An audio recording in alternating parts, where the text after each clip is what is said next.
Et bien ça y est, aujourd'hui je vous présente enfin le tout dernier kit qui vient de sortir de chez Anker, le Solix Solar Bank 2 Pro. Allez, c'est parti!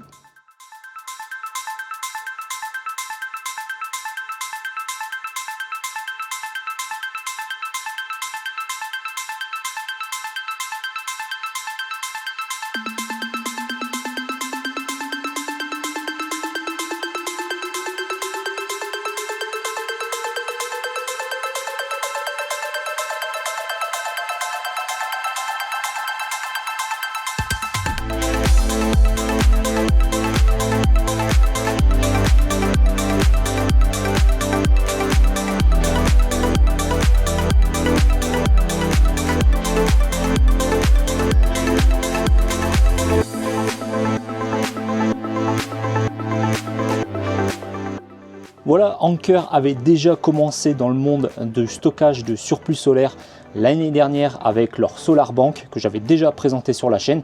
D'ailleurs, si vous ne l'avez pas vu, je vous invite à aller voir en haut à droite de l'écran le petit i qui vous ramènera vers cette vidéo de présentation.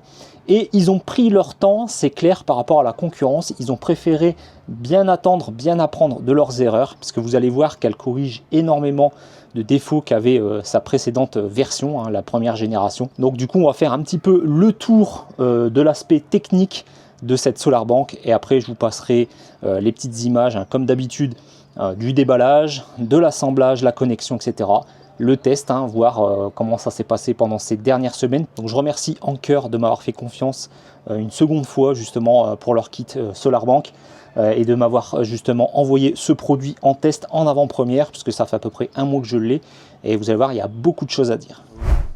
Alors la Solar Bank 2 Pro, quelles sont ses nouveautés, quelles sont les spécificités techniques? Donc on est toujours sur du 1600 Wh de stockage, donc 1,6 kWh par module, sachant que cette fois la plus grosse nouveauté qu'on peut voir physiquement, à part son design qui a un petit peu changé, mais voilà, on reste dans les codes couleurs, etc. de chez Anker, du gris voilà, un peu satiné comme ça, mais la grosse nouveauté, voilà, c'est le mode stackable, et vous allez pouvoir en stocker jusqu'à 5 supplémentaires en plus de la base, on va dire, parce que vous avez forcément la base qui pilote le tout et ensuite des éléments de stockage. Vous allez pouvoir monter jusqu'à 9,6 kWh de capacité. Je ne sais pas si vous vous rendez compte, alors je crois que c'est un des premiers à arriver sur le marché avec autant de modularité comme ça, qui permet d'aller au-delà, on va dire, de 5, 6, voire 7 kWh. Là, on est à 9,6, quasiment 10 kWh. Donc, vous allez pouvoir le personnaliser vraiment en fonction de vos besoins.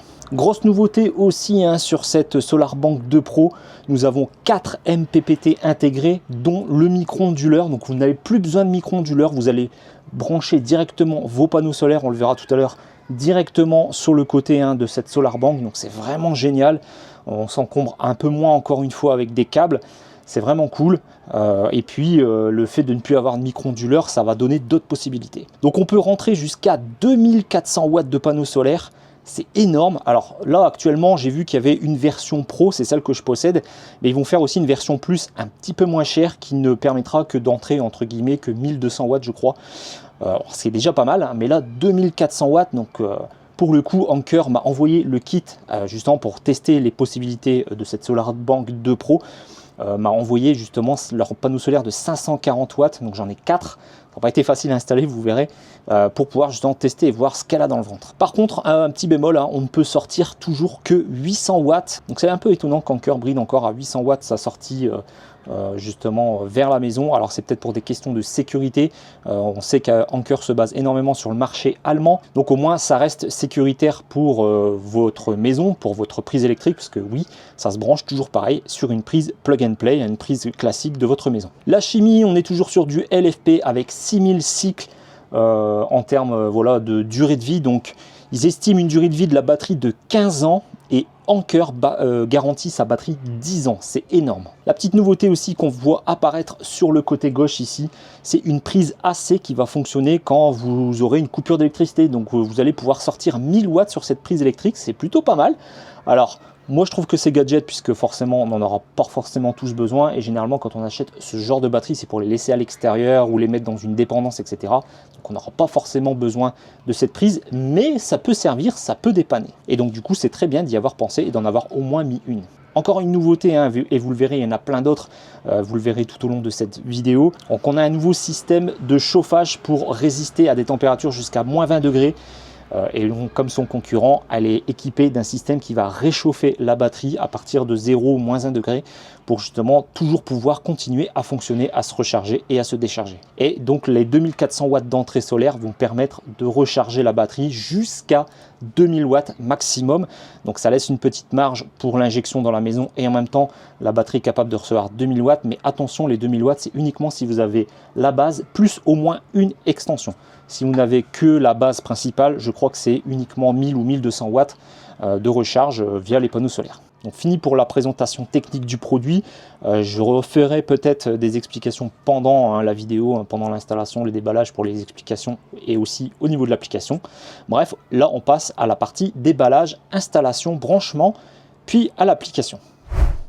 Donc ici, Anker, comme je le disais, m'a envoyé leur base, on va dire leur kit avec la première base plus une extension pour voir un petit peu comment ça se passe au niveau des branchements, au niveau de l'empilage. Donc du coup ça arrive sur plusieurs cartons forcément, et ils m'ont également envoyé 4 panneaux les plus puissants de leur gamme, les 540 watts. C'est immense, il va vous falloir beaucoup de place pour les installer. Moi ça va, j'ai encore eu de la chance où je pouvais les poser à la fois sur mon toit terrasse de garage, mais aussi j'ai pu les fixer sur mon pignon de maison. Donc du coup avec ce kit, ils m'ont également envoyé forcément les kits de fixation. Donc normalement c'est un kit à poser au sol. Les équerres ont été simplifiés par rapport à l'année dernière. On est sur un système en aluminium, beaucoup plus léger, facile à installer, beaucoup plus simple je trouve. On a toujours leur système de vis qui sont vraiment de très très bonne qualité. Ça, voilà, ça respire la qualité comme l'année dernière. Anker de ce côté-là, on ne peut pas leur reprocher. Ils sont vraiment très qualitatifs sur leurs produits. Donc on a commencé par déballer les panneaux et à assembler les structures qui vont servir justement pour poser les panneaux au sol, mais aussi à les fixer contre un mur par exemple. Donc moi sur mon pignon par exemple, ils y ont pensé à faire des trous de fixation avec des lumières. Donc c'est plutôt pratique, assez facile du coup à installer. Il suffit de simplement mesurer l'écartement des trous et puis voilà, faire le nécessaire. Donc une fois que j'ai eu à installer ces 4 panneaux, donc comme je rappelle, attention, ils sont très très grands, 2,20 m, plus de 2,20 m de long. Donc pour manipuler tout seul, c'est très compliqué, il va falloir être deux, je pense que c'est vraiment pas de trop. Et ensuite on a déballé la SolarBank 2 Pro. Donc le premier carton, c'est la base avec tous les câbles d'extension pour justement pouvoir brancher vos panneaux à une certaine distance. Donc ça c'est cool. Il vous donne 4 rallonges d'environ 2-3 mètres je crois. Donc c'est pas mal pour les MC4. Ensuite vous avez également la prise secteur AC et aussi une boîte avec différents accessoires, notamment pour par exemple déconnecter les prises MC4 si on s'est trompé ou si on veut remanipuler. Dans le kit aussi de fixation, j'ai oublié de le préciser, mais il y a également un tournevis et une clé plate. Donc ça peut dépanner. Bon, le tournevis c'est un peu léger, mais la clé plate fera parfaitement le job puisque ce sont des têtes de vis crantées. Donc du coup c'est très facile, on peut quasiment serrer avec uniquement cette clé là toutes les vis et elles sont toutes identiques. Il n'y a pas une vis pour telle ou telle chose. Tout est inclus, donc c'est facile de montage, vous ne pouvez pas vous tromper. Et ensuite, vous avez un deuxième carton avec l'extension de batterie. Voilà, forcément, c'est beaucoup plus simple. Il n'y a que la batterie à l'intérieur, il n'y a rien d'autre, il n'y a pas besoin d'accessoires puisqu'il suffit de venir poser la batterie maître, on va dire, au-dessus de l'extension. Donc au niveau des batteries, c'est déballé. Maintenant, il n'y a plus qu'à les assembler, les empiler. Donc là, c'est très facile. Vous avez 2 caches à enlever, un cache en dessous de la batterie maître et un cache au-dessus de l'extension. Ce sont des gros caches en caoutchouc et ça fera apparaître les connectiques. Donc vous allez voir, c'est de couleur orange, donc vous ne pouvez pas les rater. Et en plus, ils ont mis des guides en métal, donc il n'y a pas très peu de risque, voire pas du tout de risque d'abîmer les connectiques au moment où vous allez les empiler. Donc c'est vraiment très facile. Donc une fois que c'est fait, vous pourrez les verrouiller avec des petites plaques de métal qu'ils ont données, qui vont se loger de chaque côté de l'extension de batterie et avec la batterie maître. Ça permet justement pour éviter que si ça balle, ça bouge un petit peu, ça se déconnecte trop facilement. Donc là, une fois que ces pièces-là sont installées, vous ne pourrez plus enlever l'extension aussi facilement. C'est un gage de qualité et de sécurité, mine de rien, donc c'est plutôt pas mal. Et une fois que c'est fait, vous positionnez bien évidemment votre batterie là où vous le souhaitez. Vous pouvez utiliser les extensions si nécessaire de câbles MC4 qui sont fournis justement avec la SolarBank 2 Pro. Et puis vous réalisez les branchements sur le côté de la batterie mètre où normalement vous avez 4 entrées. C'est plutôt pas mal, franchement, 4 panneaux solaires sur une seule powerbank, c'est vraiment cool. Et de l'autre côté, vous finirez par brancher la prise Schuko, la prise, on va dire, standard qu'on retrouve partout en France et en Europe, et qui se branche sur le côté, de l'autre côté, du coup, à l'opposé des MC4, sur une simple petite, un petit connecteur. Donc voilà, tout ce qui est installation est terminé.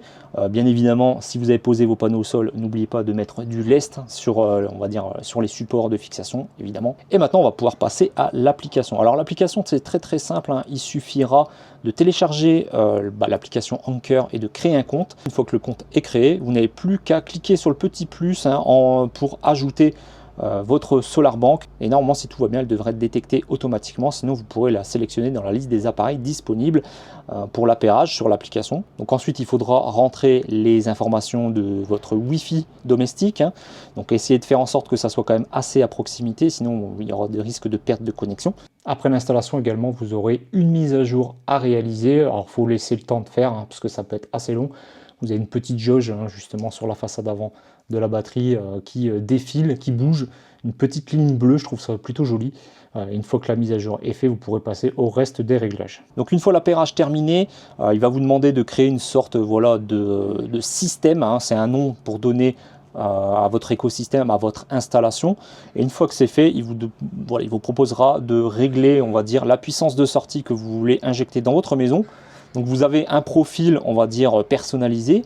Et après, vous avez aussi la possibilité de configurer le Smart Meter. Et ça, c'est aussi une des grosses nouveautés chez Anker. C'est qu'ils ont créé leur petit boîtier avec pince ampère métrique en triphasé. Donc, qui va marcher à la fois pour du mono et du tri. Donc ça, c'est vraiment génial. Avec 3 pinces ampère métrique. Et voilà, ça va se plugger à l'intérieur de votre tableau électrique si vous avez encore de la place. Tout simplement sur le rail, on va dire, des disjoncteurs standards. Alors moi, pour la vidéo, j'avais plus de place. Donc, j'ai pas eu trop le choix. J'ai dû poser au-dessus comme ça un petit peu à l'arrache. Donc, faites pas attention à l'installation que j'ai réalisée. C'était pour les tests, évidemment. Je ferai ça au propre beaucoup plus tard. Donc là, pour les tests, je l'ai installé comme ça rapidement. Donc une fois que vous l'avez branché, vous avez le schéma de branchement dans la boîte où vous pouvez télécharger le manuel sur leur site internet. Donc c'est très facile, phase, neutre, et puis ensuite vous branchez une des pinces ampère métrique si vous êtes en monophasé sur votre fil principal d'arrivée électrique EDF. Donc généralement c'est sur la phase et non pas sur le neutre. Mais en tout cas, si vous ne savez pas trop faire ce genre d'installation, confiez cette tâche à un électricien. Pour lui, ça sera quelque chose d'assez facile à réaliser. Et grâce justement à cette pince ampère métrique, le Smart Meter comme il l'appelle, eh bien vous allez pouvoir, on va dire, injecter exactement ce que votre maison consomme. Et cette fois, chose qui est vraiment très bien, parce qu'avant il n'y en avait pas du tout, mais là la réactivité est presque instantanée.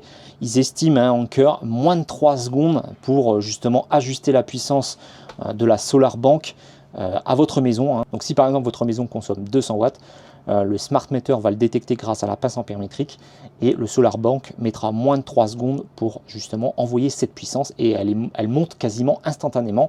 Il n'y a pas un délai de latence, etc. C'est vraiment du on-off presque instantané et ça c'est vraiment génial. Donc vous serez proche toujours du 0 watt au niveau de votre consommation auprès de votre fournisseur d'électricité. Donc c'est vraiment le top du top. Mais si vous n'avez pas le Smart Meter, comme avant, vous pourrez faire de la planification. Entre telle heure et telle heure, vous voulez injecter 200 watts et puis changer de plage un peu plus tard, mettre 250 watts, puis rebaisser, mettre 100 watts.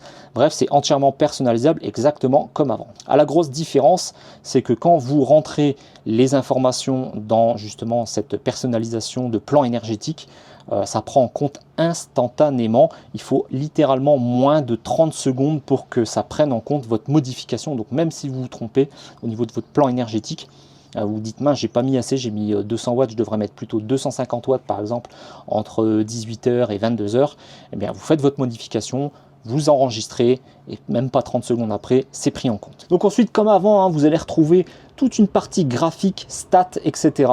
Donc vous pourrez voir la production solaire, la partie énergie qui a été stockée dans la batterie. Et grâce au smart meter, vous pourrez même voir l'injection que vous avez fait dans le réseau. Si vous n'avez pas utilisé justement le smart meter, mais que vous l'avez quand même, et que vous avez mis une plage de 200 watts d'injection et que votre maison a consommé moins, vous allez faire de l'injection dans le réseau Enedis. Et bien le smart meter le mesure également forcément, et vous pourrez même voir votre perte. Alors pendant mes tests, j'ai relevé quand même pas mal de petites choses très intéressantes. Il y a beaucoup de positifs, un petit peu de négatifs quand même, on en parlera en fin de vidéo. Donc avec les 4 panneaux de 540 watts qu'Anker m'a envoyé, j'ai réussi à atteindre environ 1900 watts maximum jusqu'à présent. J'ai pas réussi à faire plus, et on voit bien dans l'application que tout ce qui est surplus va dans la batterie.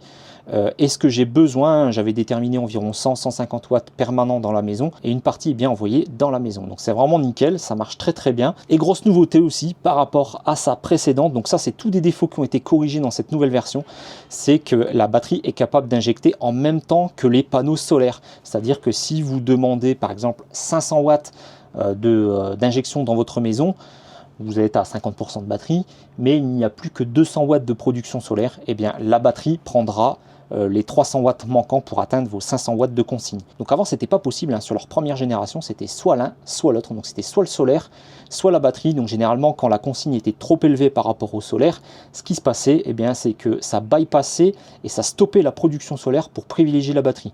Donc c'était un peu dommage parce que ça vous faisait de la perte, on va dire de productivité solaire, alors qu'elle aurait pu être mise par exemple dans la batterie en même temps que d'injecter dans la maison. Avant c'était pas possible, parce que je crois qu'il n'y avait pas assez de MPPT à l'intérieur, il n'y avait pas de système cumulatif entre solaire et énergie de la batterie. Là, ils ont corrigé le problème, ils ont vraiment entendu les clients, les gens, parce que c'est vrai que c'était quelque chose qui était très reproché sur le système Anker. Je sais que beaucoup d'entre vous qui regardent ma chaîne avaient plutôt choisi le concurrent plutôt que Anker, rien qu'à cause de cette fonctionnalité qui était manquante. Et bien là, c'est terminé, il n'y a plus de soucis, ça fonctionne à merveille. Comme je le disais, s'il n'y a pas assez de production solaire par rapport à votre demande de consigne, par rapport à votre consommation de votre maison, et bien la batterie ajustera le complément. Vous pourrez aussi déterminer le tarif d'électricité dans les paramètres. Alors il n'y a qu'un seul paramètre possible, donc vous pourrez mettre qu'un seul tarif, et ça fera un calcul, on va dire, de ce que vous avez produit, de ce que vous avez gagné en théorie avec votre production solaire et le stockage dans la batterie. Voilà, donc là j'ai fait le tour à peu près de tout ce qu'on pouvait dire sur ce nouveau système Anker Solix SolarBank 2 Pro. Honnêtement, je suis très content de ce produit, il est quasi parfait. Donc là, on va passer au point positif et au point négatif. Et ensuite, je vous donnerai mon avis sur ce produit. Vous allez voir que, franchement, je peux déjà vous dire que c'est vraiment pas mal. Alors, on va commencer tout de suite par les points qui fâchent. Alors, au niveau des points faibles, j'ai envie de dire, son plus gros point faible, c'est toujours la sortie des 800 watts.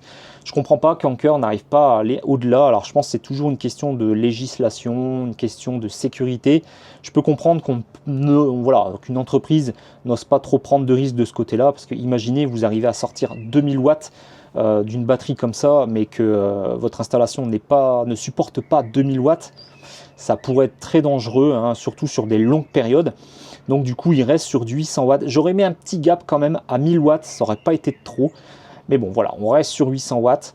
Donc ce que je peux donner comme conseil, du coup, c'est que si vous avez beaucoup de panneaux solaires, là, pour le kit qu'ils m'ont envoyé, par exemple, c'est l'exemple parfait. Ce qui va se passer, c'est que justement, si j'arrive à 2400 watts de production solaire, on va dire 2000 watts, que ma batterie est pleine, je vais injecter que 800 watts dans la maison, parce que forcément, quand la batterie est à 100%, elle fait bien un bypass. Alors attention, un bypass uniquement si vous n'utilisez pas le smart meter. Parce que si vous utilisez le smart meter, si vous avez d'autres installations en parallèle de celle-ci et que votre maison ne consomme rien du tout grâce aux autres panneaux en autoconsommation, en plug and play, le smart meter va mesurer du négatif, donc même du zéro, potentiellement même de l'injection.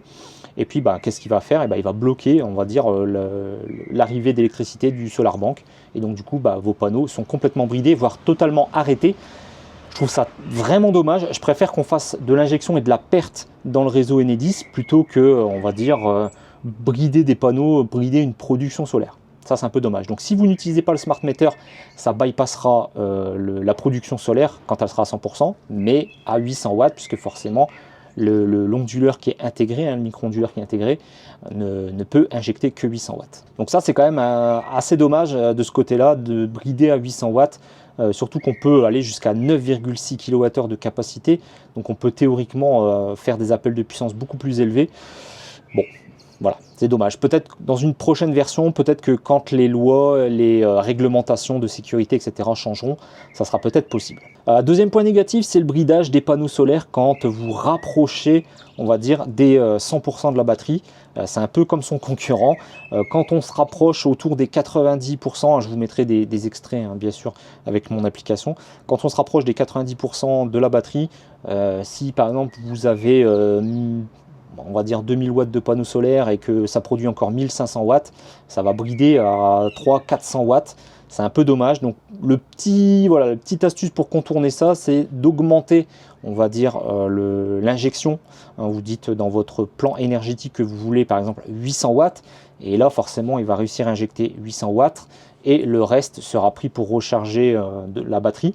Donc là ça va moins limiter les panneaux, mais si vous avez comme moi 4 panneaux de 540 watts, forcément à un moment donné ça va coincer quelque part, et donc du coup quand la batterie est proche des 100%, elle va brider la puissance. C'est du LFP, hein, c'est normal, c'est la technologie qui veut ça. Ça ne peut pas recharger à des hautes puissances quand on est proche du 100%. C'est comme les voitures électriques, c'est comme les Tesla, c'est exactement pareil. Donc ça, je pense que c'est une limite technique qui pourra quasiment jamais être dépassée. Moi, ce que j'aurais aimé quand même, c'est plutôt que de respecter mon injection de consigne, me balancer tout le surplus. Alors c'est étonnant parce que c'est ce qui était fait avant avec leur ancienne version de la SolarBank. Quand on se rapprochait des 90%, la batterie ne prenait plus que 100-150 watts, et si vous aviez par exemple 6 ou 700 watts de production solaire, tout le reste était injecté dans la maison, même si vous ne demandiez que 100 ou 150 watts. Là, je ne sais pas pourquoi, ils ont changé leur méthode.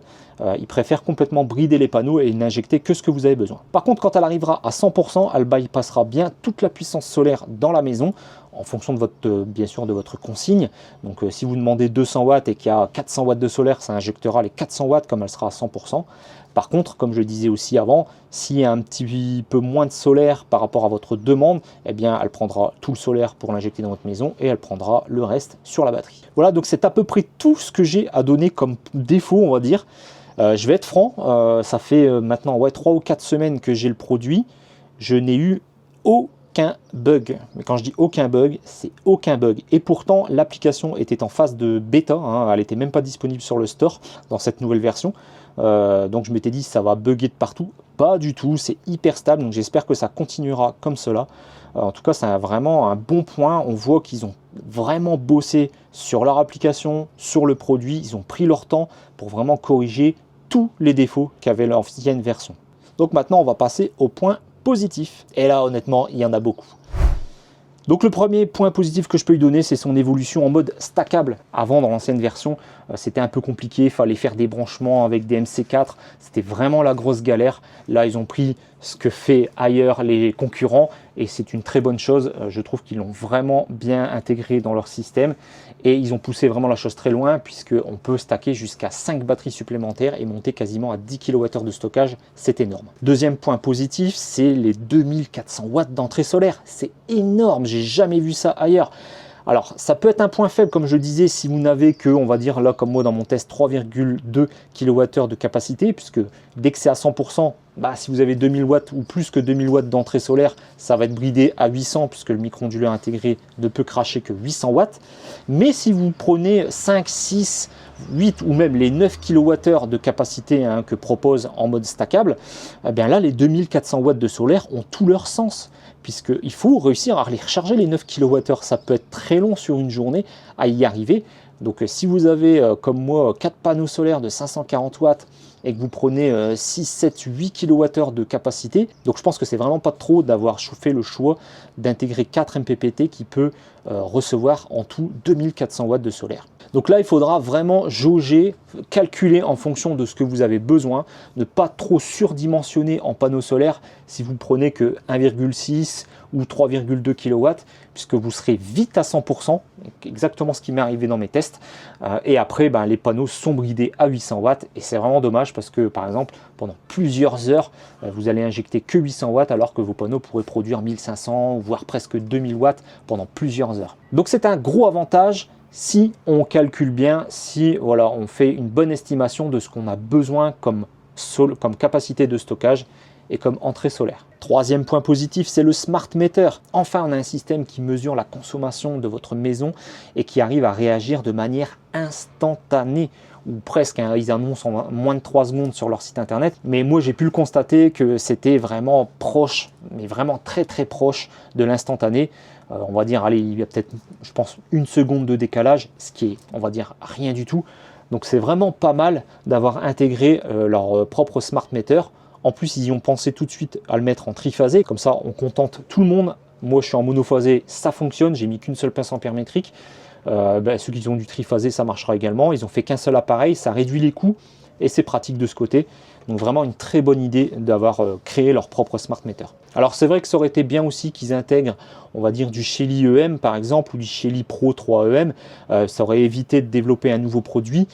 Et on va dire que pour ceux qui auraient déjà eu de l'équipement Shelly, ça évite d'acheter un accessoire supplémentaire. Bon là, je crois que pendant la période de lancement du produit, si vous prenez un certain kit, le smart meter est offert. Quatrième point positif, c'est qu'en fait, il corrige tous les défauts qu'elle avait avant, hein, clairement. Donc on n'a plus de bugs dans l'application. Les demandes de consignes et les modifications de consignes sont prises en compte quasiment instantanées. Ils ont rajouté le smart meter, le système empilage. Ils ont également corrigé le problème de froid. Quand elle est trop froide, elle ne chargeait plus, elle se mettait en bypass. Là, c'est fini. Ils ont mis un système de chauffage de batterie. Donc, on verra cet hiver. Hein. Là, on est au mois de mai. À l'heure actuelle où je tourne la vidéo, on ne risque pas d'avoir des températures négatives. Mais je pense bien garder ce système-là très longtemps, vraiment jusqu'à cet hiver au moins, pour pouvoir aller pousser les tests jusque-là et vous donner mon retour d'expérience. Mais là, je vous dis déjà en 3 semaines, 1 mois, c'est que du positif. Et dernier point positif que je peux aussi lui donner, c'est que c'est du entre guillemets all-in-one. Il n'y a pas besoin de micro-onduleurs supplémentaires, c'est intégré au système. Alors ça peut être à double tranchant, attention, hein, parce que le jour où on a une panne, c'est toute la batterie qu'il faudra retourner. Donc ça peut être dommage de ce côté-là. Voilà, donc c'est à peu près tout pour les points positifs et les points négatifs. Donc maintenant, on va passer à mon avis personnel et à la conclusion de cette vidéo. Alors mon avis sur le produit de manière générale, c'est qu'il est vraiment génial. Il est presque parfait. Pourquoi presque et pas parfait? Dans les 2 plus gros points négatifs que j'ai cités sont pour moi un peu dommages et c'est ce qui ne le rend pas parfait. S'il n'avait pas eu ça, ça aurait été un système vraiment parfait. C'est que voilà, bridé à 800 watts de sortie alors qu'on peut mettre 2400 watts d'entrée solaire, je trouve ça vraiment dommage. On aurait vraiment pu avoir quelque chose de très polyvalent et qui aurait convenu à tout le monde. Je sais que 800 watts pour certains c'est trop peu encore, même si voilà, 800 watts quand on réfléchit, ça couvre vraiment une grosse partie des consommables de la maison, hein, tout ce qui est box, frigo, congélateur, etc. Et en plus avec le smart meter, même si on n'est pas à ces 800 watts de consommation, parfois on a des pics, on va allumer la cafetière, ça va nécessiter un petit peu plus d'appel de puissance. Et bien avec le smart meter, on va pouvoir le combler jusqu'à 800 watts. C'est pas mal, mais ouais, 1000 watts par exemple, voire 1200 watts, je pense que ça aurait été vraiment pas mal. Et en plus, on prend très peu de risques à aller sur ces puissances-là, sur une installation électrique standard d'une maison. Hein. Les prises électriques des maisons peuvent supporter bien plus que 1200 watts. Donc ouais, j'aurais aimé vraiment arriver à des puissances comme ça, et là, ça aurait été vraiment parfait. Et le deuxième point négatif, comme j'avais dit, hein, qui ne le rend pas parfait, c'est ce bridage de panneaux qui, une fois proche des 100%, la batterie préfère brider les panneaux plutôt que de bypasser le trop plein, on va dire, de puissance des panneaux. Ouais, c'est un peu dommage. Alors, est-ce que je vous le recommande? C'est un grand oui, clairement. J'ai rarement eu des systèmes qui marchent aussi bien, surtout avec le smart meter, c'est vraiment de la folie. Comme je le disais, c'est quasi instantané la montée en puissance, même la décharge, c'est-à-dire que si vous avez un appel de puissance de 800 watts, donc la batterie va les envoyer instantanément, et dès que vous n'en avez plus besoin, ça se coupe aussi quasiment instantanément. Donc vraiment top. J'en perds mes mots, franchement, ils ont coché toutes les erreurs. Anker a dû faire une liste de tous les points négatifs qu'avait leur ancien produit, que les clients ont dû leur remonter, et ils ont dit voilà, on va corriger ça. Ils ont quasiment tout corrigé, franchement c'est top. J'ai vraiment pas grand chose à lui reprocher. Alors en termes de tarifs, forcément ça sera toujours discutable au niveau rentabilité, etc. Parce que là ici sur le site d'Anker, il se base beaucoup sur le tarif d'électricité en Allemagne qui est extrêmement cher par rapport en France. Mais bon, un jour ou l'autre, ne soyez pas surpris qu'on arrive à ces mêmes tarifs. Mais à l'heure actuelle, ça va être pas difficilement rentable, mais ça va être assez long. Mais quand on voit la garantie qui est de 10 ans, c'est énorme quand même, hein. Généralement c'est plus 5 ans. Bah là on est sur 10 ans de garantie de la marque et ils estiment une durée de vie, on va dire globale, de minimum 15 ans.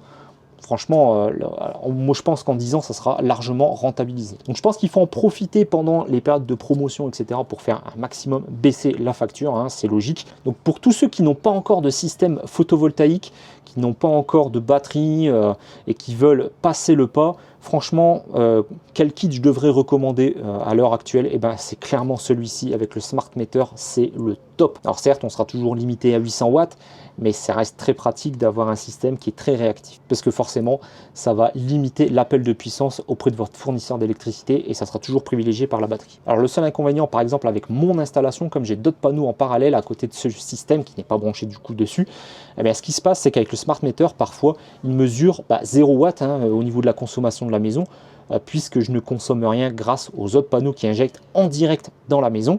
Mais voilà, le défaut que j'ai trouvé, c'est que si vous avez un routeur solaire, la batterie elle est tellement réactive que dès qu'il y a une petite consommation qui dépasse ce que le routeur solaire a besoin, eh bien, elle va le détecter, elle va injecter ce que le routeur a besoin. Donc même si c'est 2-3 watts, ça va vider en fait la batterie puisqu'elle va monter au fur et à mesure en puissance. Et je me suis déjà retrouvé dans des cas de figure où j'avais pas forcément envie que le routeur solaire tire sur la batterie, c'est logique. Le but du routeur solaire, c'est de ne prendre que le surplus solaire. Et le Smart Meter, lui, vous voyez comme une consommation et injecter les 800 watts dans le ballon d'eau chaude. Donc du coup, ça peut avoir un inconvénient si vous avez un routeur solaire comme moi, comme le Harsun par exemple. C'est vraiment un système qui va fonctionner si vous n'avez entre guillemets rien d'autre à côté. Vous mettez une bonne capacité de batterie, vous montez à 3, 4, 5 kWh si vous voulez vraiment un bon stockage. Vous mettez les 540 watts en panneau solaire, comme ça vous avez plus de 2000 watts d'entrée. Donc il y aura très peu de chances que vous n'arrivez pas à recharger votre batterie, bien au contraire. Même par temps pluvieux, avec une consigne à 150 watts permanent dans la maison, j'ai réussi quand même quasiment à recharger proche des 100% les deux modules de batterie, hein, donc les 3,2 kWh ici que je possède, avec l'équivalent de 2000 watts de panneaux solaires. Donc je ne sais pas si vous vous rendez compte, c'est énorme. En plus, sachant que mes panneaux sont exposés sud-est et que vers 16h, ils sont à l'ombre à cause du pignon de la maison. Donc si vous faites votre installation plein sud et qu'il n'y a pas d'ombre, il n'y aura rien qui va gêner. Je peux vous dire que les 3,2 kWh, vous allez réussir à les remplir même par temps grisâtre, voire même par temps de pluie. Donc vous voyez qu'une installation comme celle-ci, clairement, avec des gros panneaux solaires, une grosse puissance d'entrée, c'est un gros avantage pour pouvoir stocker un max d'énergie dans la batterie pour pouvoir la restituer le soir ou en matinée, etc., voire même par exemple toute la nuit. Voilà, écoutez, j'espère que cette vidéo vous aura plu. Si c'est le cas, n'hésitez pas à mettre le petit pouce en l'air comme d'habitude. Donc vous retrouverez tous les liens du kit Anker en description.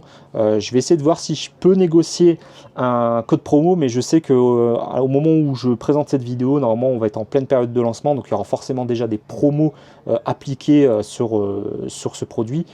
Donc je vous garantis rien, mais en tout cas, si c'est le cas et que j'ai réussi, ça sera dans la description, ou sinon j'essaierai de l'afficher ici. Hop, je te fais une petite pause pour t'expliquer les remises commerciales en cours. Donc au lancement du produit SolarBank 2 Pro, donc du 14 juin jusqu'au 30 juin, pour tout achat du SolarBank 2 E1600, la version Pro évidemment, vous recevrez une réduction pouvant aller jusqu'à 22%. Et pour toute personne qui achèterait soit la version Pro, soit la version Plus, vous pourrez aussi bénéficier toujours du 14 au 30 juin du compteur intelligent, le Smart Meter que j'ai présenté en vidéo. Vous le recevrez gratuitement et c'est quand même d'une valeur de 129 €. Alors merci encore une fois à Anker de m'avoir fait confiance pour avoir testé leurs produits en avant-première. Moi je vous dis à très bientôt. Ciao tout le monde.